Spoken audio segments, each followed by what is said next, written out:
Ricky Pratama membuktikan diri kepada pelatih Timnas Indonesia U20 Sintayong.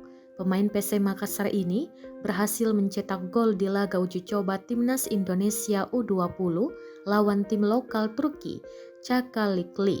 Ricky Pratama menyumbangkan 1 gol untuk kemenangan Timnas Indonesia yang berakhir dengan skor 2-1. Gol dicetak pemain asal Sidoarjo, Jawa Timur ini pada menit 85. Gol tersebut sebagai pembuktian bagi Ricky Pratama bahwa pelatih asal Korea tersebut tidak salah kembali memanggilnya ke Timnas Indonesia.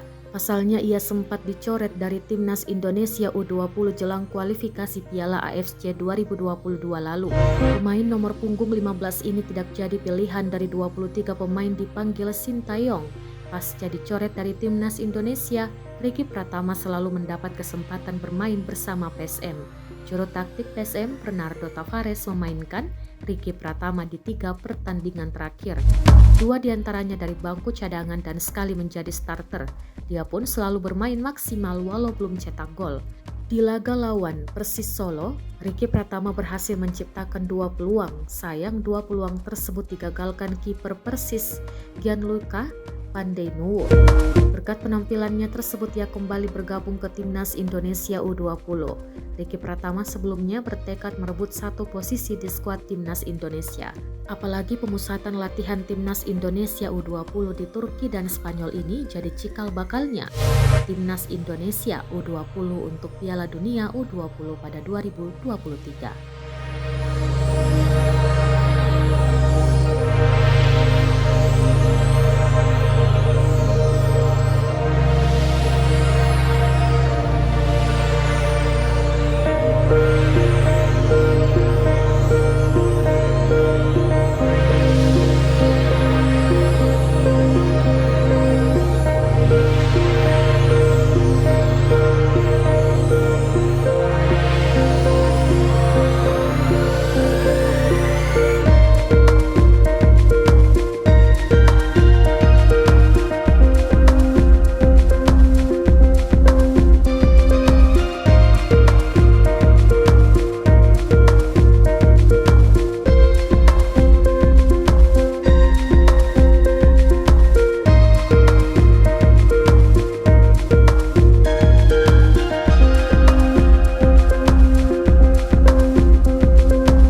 Terima kasih sudah nonton. Jangan lupa like, subscribe, dan share ya.